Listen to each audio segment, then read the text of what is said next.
real talk, yeah. It's time we had a real talk, yeah. I'm all about that real talk, yeah. It's time we had a real talk. What's up, everybody? My name is BraedenV. Welcome to the 6th episode of the Chasing Planes podcast. On today's episode, we're going to talk about a bunch of rambling things because I didn't really plan ahead. I've been moving. I've had a lot going on in my life. We've got a show coming up this weekend. We had a show about a week and a half ago. I've been recording. I've been working on a bunch of demos. I've got a bunch of tracks that I'm sitting on that I'm finalizing and finally getting to the point where I can take them into the studio. And I've got a studio session on the 19th, so that's like really close by. A lot of you listening to this, it'll already be past the 19th by the time you hear it. So I'll have a new song on the way in late June. I'm going to send a tentative release date for probably around the 20th of June for this new track. The song's going to be called Nothing Left. I'm really proud to finally be able to announce this song because I feel like I finally got it to a point where I'm excited to record it. It's one of those songs that sat as a Word document and a beat for, like 5 months maybe. I just wasn't entirely happy with the content in terms of it didn't feel like it flowed right. It didn't feel like it was emotional enough. And I felt like my vocals were a bit all over the place. And the truth is, the song, when it comes out, maybe my vocals will be a bit all over the place. It's going to be a really interesting experiment in the song because the song transitions from melodics to a very, not loudly sung chorus, but a very, as far as my singing in my records has gone so far, one of the deepest, most proper singing voices that I've shown in my music is going to come out in this record. And it switches to a rap verse in the second verse where my vocals are a lot more punchier and a lot more powerful, like kind of on the spot, kind of like rappy style. And then it goes back into the melodics and into another big chorus to end the song. It's going to be really interesting if the song works out the way that I think it will. I think people will really like it. It might be one of my best songs yet. I might be onto something here, but it could also be one of those songs where people go, "Hey man, maybe your voice isn't what you think it is." We're gonna find out. So we'll see, fam. But I'm really excited about Nothing Left. It's like I said, it's a song that I've really loved for a while. Like I've been writing it and kind of sitting on it. It just, like I said, it wasn't ready, so I wasn't happy with it. But I already knew the content for the most part was something emotional that felt true to me, and that's always important whenever I write a song, is that it feels like something that it doesn't necessarily mean it was a real event. The song Nothing Left refers to being shipwrecked. It refers to metaphors of drowning and of being lost at sea. So it's a very allegorical song, like many of my songs are, like Chasing Planes is, like Ghost is, like The Mountain was. These are concept songs, right? These are about an idea. So more than like specifically an event that's happened to me, right? But the idea can be applied to an event that has happened to people. And of course, in my own life, I can apply the lyrical content to many times in my life where I felt overwhelmed or like I was drowning or like I couldn't get a breath. And I think there's a lot of people who can resonate with that, whether it's emotionally, financially, professionally, personally. There's all kinds of levels of it spiritually. And a lot of these songs that I've been writing lately do seem to have a bit of a spiritual message or motivation behind them. The Mountain is literally a song asking, the universe or asking God or whatever you maybe believe is a higher power, asking, will I make this? Will I make this journey? This trial? Will I make it through? And of course, most of my songs also have a self-empowering message. So The Mountain, of course, the final verse of the song, it tells you, you decide why you make these steps. You have to make the climb yourself. You have to, empower yourself through this journey. Otherwise you'll crumble and you'll give up and you won't make it up the mountain, right? So anyways, with Nothing Left, it's very similar in the way that there's a message of self-empowerment in the song, even though the song is a deep question about why life is this way and why do we have to go through these ordeals and why do people have to suffer and why do we often feel this way where we're maybe, caught up in the tides of something that we can't control or lost in the momentum of something that is beyond our power. So I'm really excited to hear the song finalized. Hopefully I won't break Adam Gallant's ears in the studio when I perform the song for him. He's going to have his work cut out for him on this track, I tell you that, because I have a really brilliant idea for this bridge using panning effects and vocal effects. This song is going to be really cool. I might have to do a music video for this song next summer, during the summer, because the content of it's great, and it'd be super easy to do a video about, like, with themes of this on Prince Edward Island, where there's waves and beaches and water all over the place, I can very easily get some great visuals for a music video in a song of this vein. So I'm really excited, guys. And then today, actually, later today, to switch subjects, I'm going to the Canadian Song Conference. And this Canadian Song Conference is all week long. They're having panels and listening sessions and conversations with the music community and professionals and industry thought leaders in the music industry from around Canada and maybe from all across North America, for all I know. As far as I understand, though, it's mostly across Canada, Canadian Song Conference, right? Anyways, all these delegates and professionals are coming to Charlottetown here to talk to artists like myself and give us tips and information and educate us on how to grow as artists and how to be artists and businesses and how to commodify our merchandise and our music and how to make this into something we can make a living from rather than just a hobby that we sink all of our money into. At least in my case, we'll put it that way.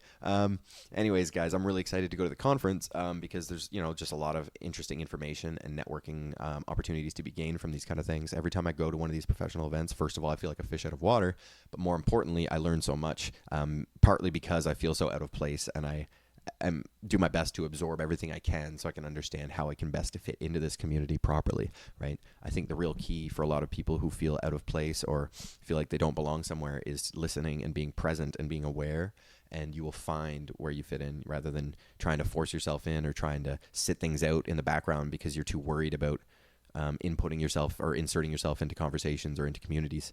I think the key is to find that balance by showing up. First of all, like 80% of the thing is showing up to these events and to community things and to shows and to networking events and to friggin' interviews and podcasts or whatever obligations you are making to try and grow professionally.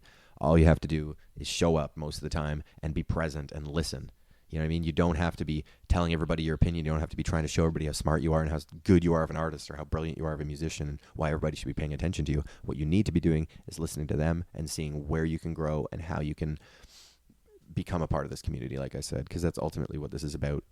These conferences, it's people helping people in something we all love, right? We all share this love for music and the share of spreading music. So yeah, anyways, I'll be at the song conference several days this week. I'm going to be tuning into a couple of the events that they have, and I'll be sure to come back and tell you guys all about it. It'll be really enlightening and educating process for me, and this is one of those things where you can just grow from it. You know what I mean? This is what I love about this kind of event is you just leave it and you feel like you've become more of yourself, if that makes any sense to anybody. But it's like for those who understand what it's like to pursue a goal or a dream, when you do the right things along that path, you feel it internally like you've done the right. It's like you've done the work and you're like, it's a satisfaction internally. Like, I did the right thing today. I did it right. You know what I mean? And for maybe other people don't feel that way, but for me, somebody who's really struggled in their life to be like, to figure out what the right path is forward to this through this uncertain landscape of the musical world. For someone like myself, it's really good to have that feeling once in a while to kind of validate the journey and the investment that you're putting into this, both emotionally and financially and every other way. Because, a lot of times people don't think about it, but writing this music and making these projects and putting this stuff together, it is a sacrifice. It's a labor of love, as they say. Because, you got to take time away from partying and from hanging out with loved ones and from sleeping to be able to get this stuff done. It's very difficult to be able to create music, with all the distractions of life around us. If your phone's buzzing every 2 minutes and you're always looking at your social media, you're not going to be, as effective at getting work done in the studio or whatever. A lot of artists these days are even making rules, no phones in the studio. Which in ways I agree with, but other ways, sometimes you need to look something up or you need to, whatever. The point being, you need to be focused, right?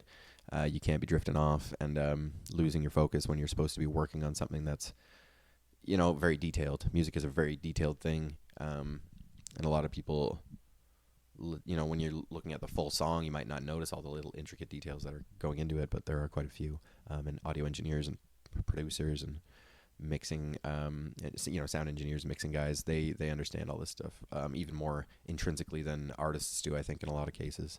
I think artists are very good at creating a vision, an idea, and then putting it but they're not always good at distilling it down to the fine details. A lot of times we're very good at splashing the canvas with the overall picture, but those finer details, the producers can really help nail in and make the real beauty come out, make it pop, right? That's the real key.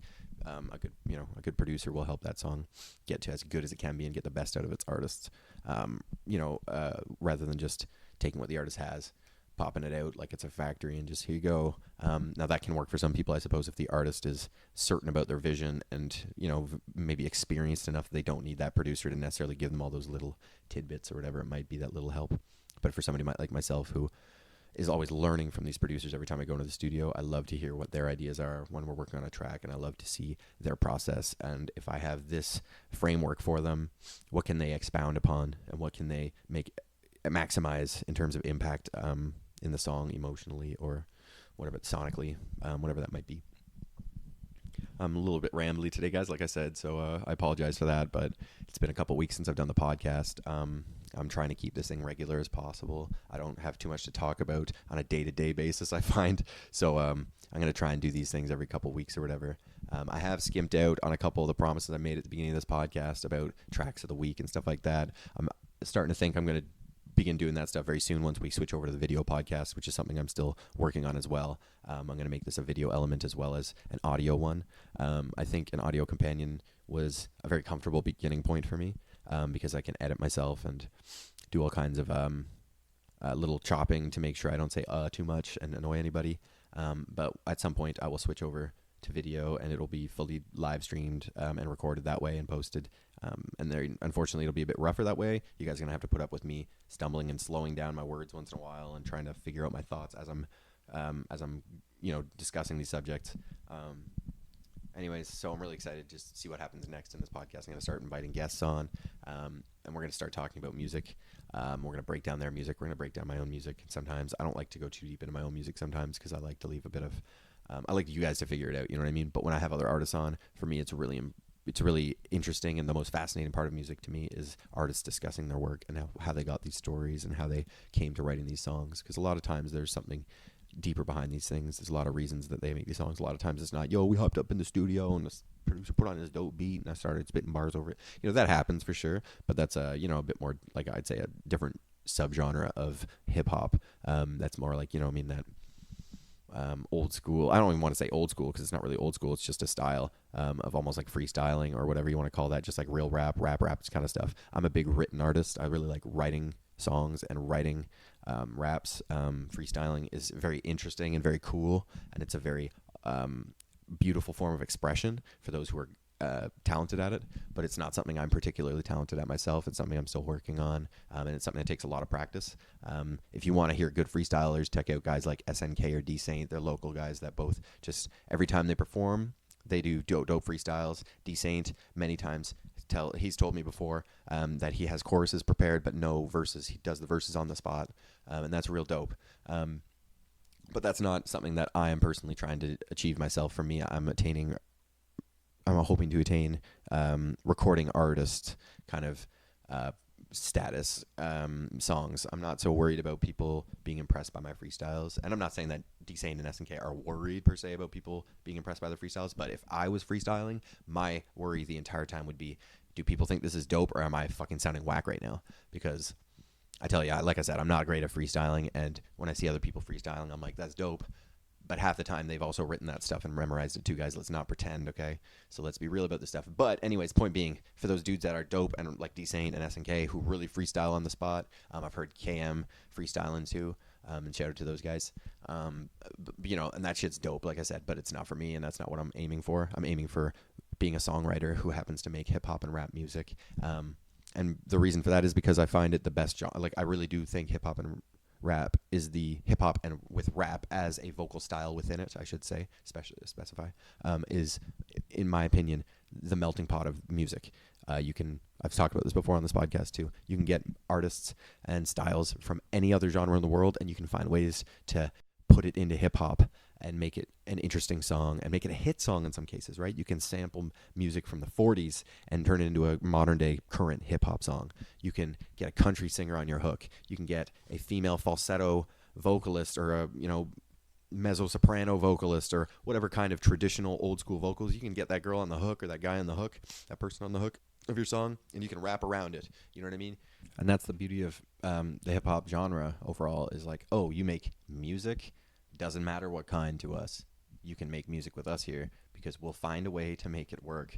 You know what I mean? That's what really makes these producers and artists the wizards and the geniuses behind the music industry, you know, because they can take whatever the hell cool ass sound it is, that you can make, or your instrument can make, or the world around you can make, and you can flip it, you can chop it up, you can sample it, you can break it down, you can pitch it up or down, you can figure out ways to add effects to it and change it and mold it into something that is sonically pleasing, emotionally satisfying, and gratifying to the listener. And that's really, I mean, that's really beautiful. That's art, right? That is how you make art. So, you know, anybody who disrespects hip hop or doesn't they just don't understand it. It's that simple. It's not anybody who disrespects it, blah blah blah. It's if they disrespect it, it's because they don't understand it and they haven't listened enough. And I'm telling you, you might not like hip hop. You might think you don't like it. You haven't heard the right artist. You haven't heard the artists that reflect or resonate with you, that don't relate to you, because you're hearing hip hop that relates to other people and resonates with other people and going, oh, well, that's not for me. Obviously that genre has nothing for me. I used to think the same thing with rock music, with hard rock, I should say. I used to love rock music as a kid, but metal music was never really my thing until I found a couple metal bands that I really resonated with, that I really dug.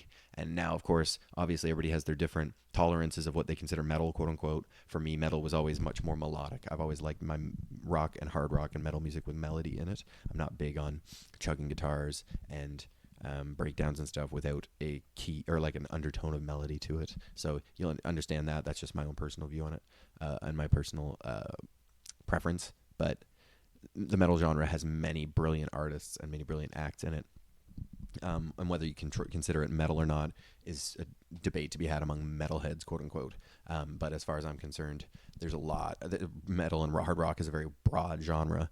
And you know, bands like System of a Down, who I always loved, you know, they sit in a weird spot in that hemisphere, and a very unique spot for that matter. But they are still part of that genre, and you know, there's a lot of beautiful things being made in there. But the point being, I don't think you can take some of the elements that hip hop takes and put them into other genres without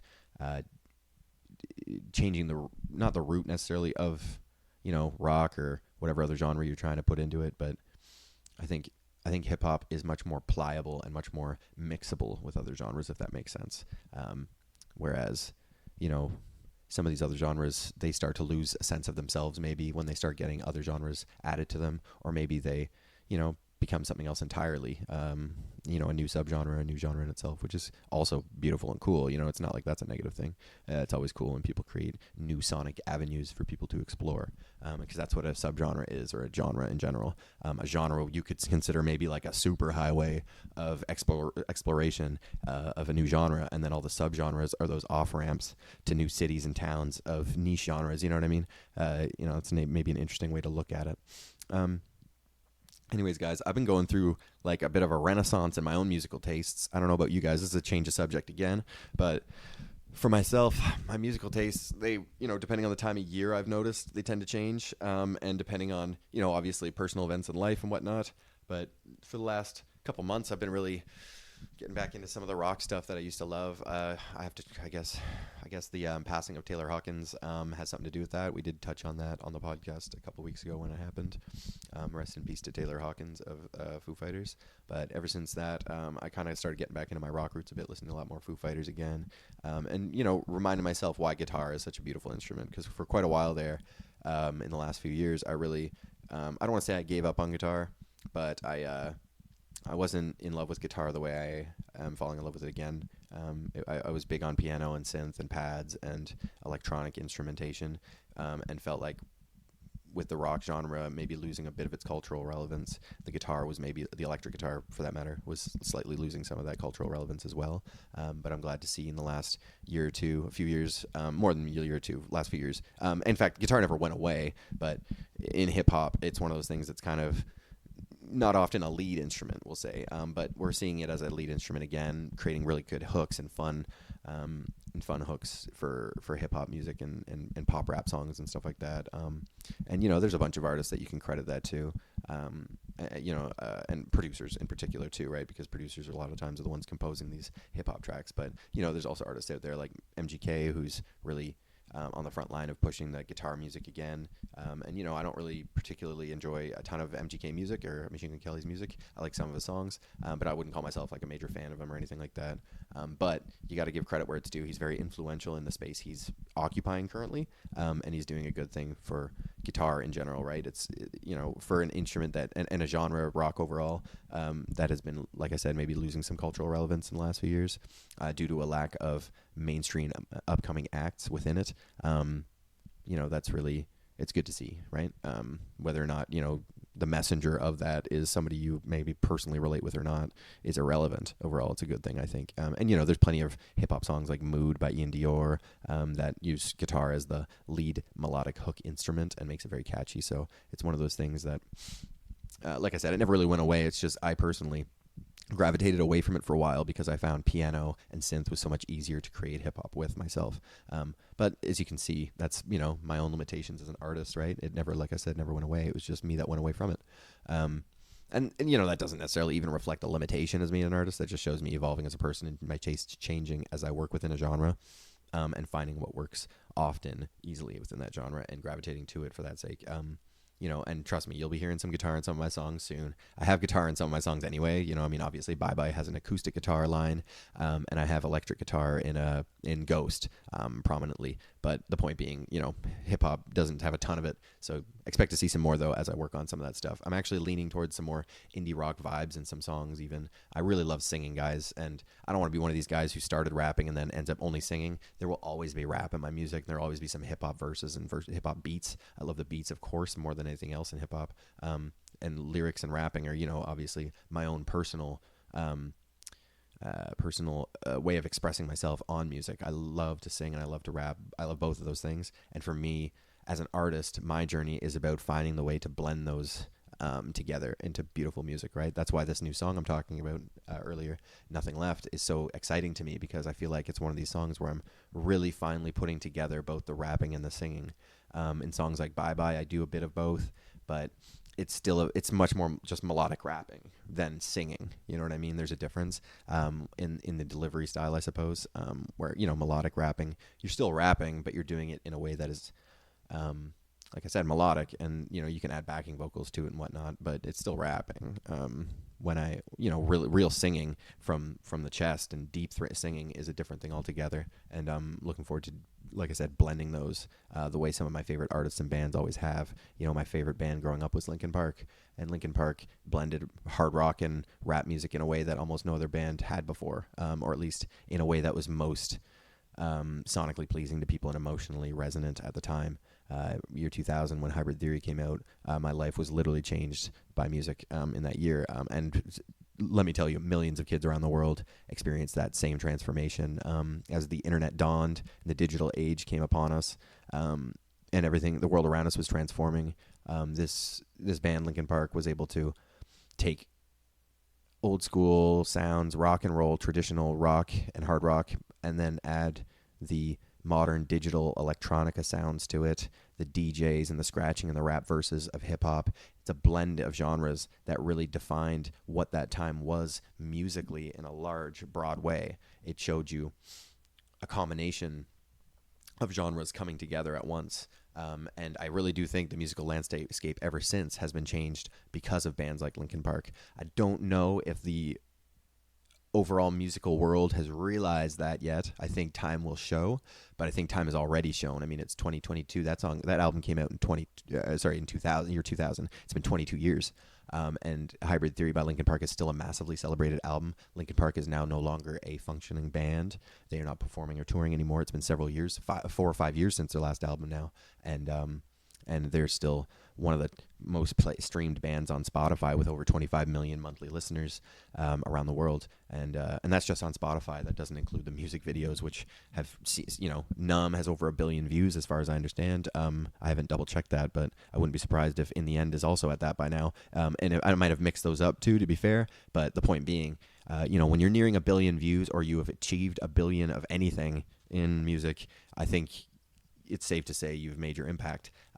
The lasting impact of that is yet to be seen, but I think history has already shown us in some ways that Linkin Park is one of those acts that was divisive and empowering and really spurned growth in the music industry, in terms of genre blending and taking sounds from different genres and putting them into whatever genre you're creating, because Linkin Park didn't just create rap rock. They did ballads, they did, metal songs, they did experimental electronica, they did instrumentals, they did stripped down rock and roll, they did, you name it, Linkin Park pretty much did it. So there's something to be said about that too, and that's really something I aim to achieve as an artist too. I really like that diversity. I like when you put on my music, being able to hear a variety of different sounds, not just, I'm going to put this on and I'm going to be hearing, the same thing for 2 hours. And when I say the same thing, different songs, but the exact same genre, the exact same subgenre, the exact same feel, you know what I mean? And not let a lot of artists do that, but for me, it is really a note to not do that, and to have that massive diversity and variety in my music. And that leads me maybe to my next talking point, which is, how hard is it for a guy to get some features in this town? I tell you, it's like, I've been sitting on this one song called Runaway for almost close to 7 months, actually probably closer to a year now. And it's real frustrating because every time I try and get a female vocalist on it, it seems like none of them are available or just not willing to work on the project, or something comes up, it's tough. I really need a female voice on this song to really make it emotionally maximum, or to bring out the best in the song. And that was something I noticed very early on in my writing of the song, was that the chorus, kind of the way the chorus would be layered vocally, it wouldn't sound as good without a higher tone voice, in terms of sonic range. So a female voice would probably be best, because obviously my voice sits in the lower register, the bass or baritone section more for the most part, bottom end stuff or middle. So anyways, it's just tough, man. I've been trying to get some more features. It seems like some people are interested, but it's mostly, rappers willing to throw their verse on songs, which is awesome. And I'm going to be doing a lot of that soon. I'm looking forward to collaborating with a lot of these guys. It's just about getting my songs demos ready for them and getting my recorded parts done, so I can just send it to them so they can just put their verse on and send it back to me for mixing and mastering. So that's something I'm aiming to do in the next couple weeks whenever I can get into the studio. As long as I finish Nothing Left in time in the studio on the 19th, I'm going to try and get some other tracks ready for other artists, but I don't know if I'll have the time, because I really want to make sure we put enough work into Nothing Left to make it as good as possible, because it's an interesting song. But back to the point, man, it has been tough for me because I don't have my own studio space, and people are busy. It's very hard to get people interested in your music when it's not doing much for them yet. And it's one of these things where I'm not really influential enough of an artist yet for people to really want to go out of their way for me to, to come jump onto my song. You know what I mean? I imagine in time that will happen, but right now people are, they're doing their own thing and they're focusing on growing their own art. There's no reason for them to jump onto my piece if it's not going to help them grow too much, right? But I think that I'm not being rude to anybody in particular here. This is just me talking in general.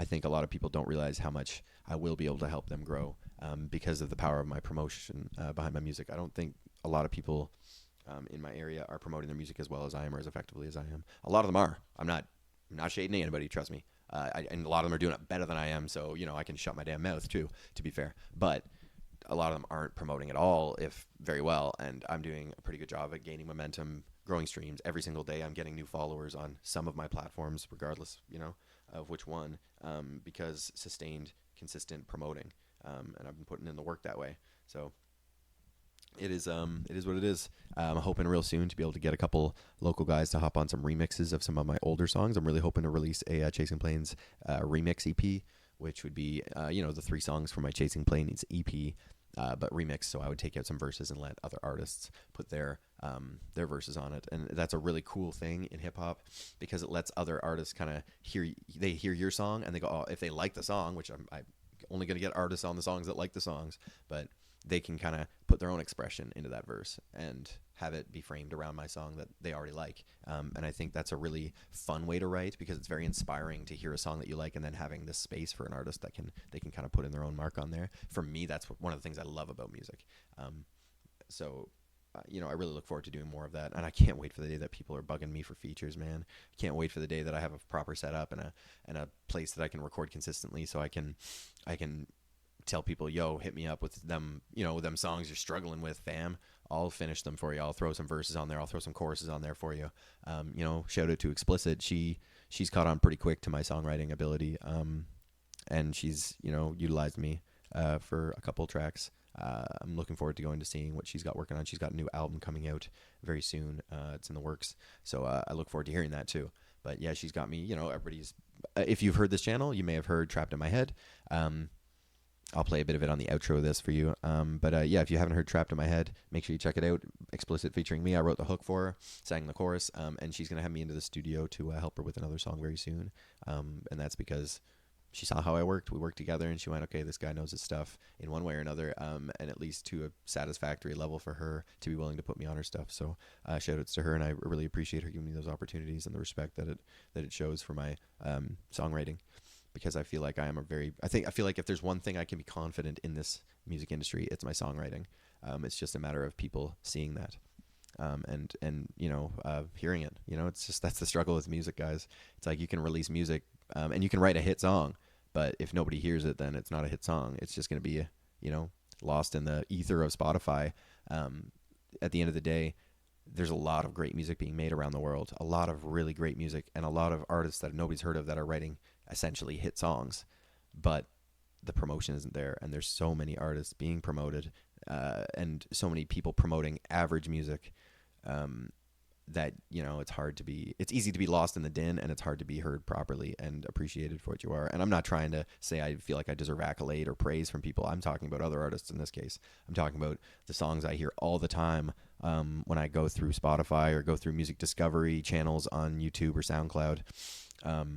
I'm always shocked by the level of music that comes out these days that doesn't become a hit song, and when I say hit song, I mean charts, Billboard charts. And that's obviously not the only metric of a hit song. So, excuse me, but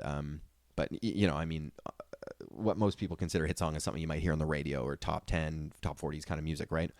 And let me tell you, there is a lot of music that is worthy of those levels. It's just, they don't all get the push. They don't all get the promotion. There's too much music coming out and too many huge artists with momentum already that stuff up those slots. There's only so many slots. And why are you going to go listen to some nobody when you can, when Drake just dropped an album, when fucking whoever just dropped their big record, Kendrick Lamar, shout out to him. He just dropped a new record, right? Everybody's going to be focusing on that, talking about that for the next week. It sucks if you dropped a song right around that time. A lot of people aren't going to be giving you that few minutes, right? It is what it is. Anyways, guys, this is the end of the podcast for today. I feel like I've rambled enough, probably too much. So for those of you who stuck around, I really appreciate you. We're going to be back probably in a week and a half or so to do another podcast tomorrow. Or I'm sorry, maybe it's tonight. I'm going to be showing up on a podcast. I'll have to check my schedule and figure out exactly when it is. But I'm doing a podcast with my buddy Will. We're going to be on Twitch, live streaming it. So make sure you tune into that sometime soon. I'll make sure I post about it, so make sure you follow me on Instagram. That's the best place to find out when I'm doing stuff kind of in the moment. And then I also did a podcast with my buddy Nick and his buddy Dylan, and the three of us met up online and had a Skype podcast. So shout out to them. I'll link their channel below in the description box if you're watching this on YouTube and or on SoundCloud. And check their channel out. Check out the episode. We talked about music. We talked about the release of The Mountain, which was just coming out when we did the podcast, or just come out for about a month. And we talked about some movies. We talked about some pop culture stuff. We had a lot of fun. We had some laughs, and gave some fun opinions. So come check it out. And I appreciate everybody tuning in. Like I said, make sure you like and subscribe. It'll really help the channel grow. I've seen slow, consistent growth on this channel, my YouTube channel, since I started this podcast. And that was part of the reason I started this podcast, was because YouTube is such a key element to growing your platform as an artist. And it is not smart to put all your eggs into one basket. I got into this conversation a little bit last time I did the podcast in the algorithm segment, but I didn't quite fully expound on what I meant to say in ways. It's one of these things that happens to me a lot. I talk about things and then I lose track, or I've got ADHD, I swear, because I have too many thoughts and they don't all come out eloquently or in time before I bounce off to another subject. But I've been really trying to grow this channel, YouTube, because Spotify might not be around forever, guys. It's one of those things, right? Like music platforms, and how people discover music changes. It's important to invest in multiple platforms so that if one of them goes away one day, you're not screwed. So for me, I think YouTube is one of those channels and platforms that's going to be around for a long time. It's ingrained in our culture, I think, and will be for quite some time. It's obviously, Google. So it's part of Google. So it's tough to see it go away quickly, I think. So I think for me, it's key to make sure I keep growing on it. So this podcast is part of that. Obviously, I release my music on it, but music releases are only every couple months, and YouTube, its algorithm really likes you to be consistently putting videos up on their platform. So every 2 weeks at minimum, but they prefer multiple videos a week. I'm not going to be spamming you guys with podcasts multiple times a week. I don't have that much to talk about. I don't like hearing myself talk that much. This podcast is already longer than I'd like it to be. But the point is, expect to see me posting every 2 weeks, and I'm going to get better at doing this stuff too, guys. So I really appreciate you guys helping me out as I get through this learning curve of talking to a microphone alone in a room. It's kind of weird having no person talking back to you, and it's not the same as music where you can kind of, practice it, mess it up, and then properly record it one day and everybody hears that and it sounds dope. With a podcast like this, I just talk and I either sound like a total idiot after 20 minutes or maybe you like me. Hopefully it's the latter. Anyways, guys, it's probably a bit of both. But anyways, we'll talk soon, guys. I'll be back in the next couple of weeks, and we'll try and see if we can get a guest in the next couple podcasts. I'd really like to see that happen soon. We can talk about some of their music and stuff. That'd be cool. For me, even if it's not cool for you, all right? I don't even care if it's as cool for you because it's something I want to do, all right? I want to learn from these artists and hear what they have to say because for me, that's dope as hell. All right. And hopefully you guys are down for that too and come along for the ride. All right, guys, it's BraedenV. Make sure you come out on the 21st to the show at the Old Triangle in Charlottetown if you're able to. It's $15 at the door.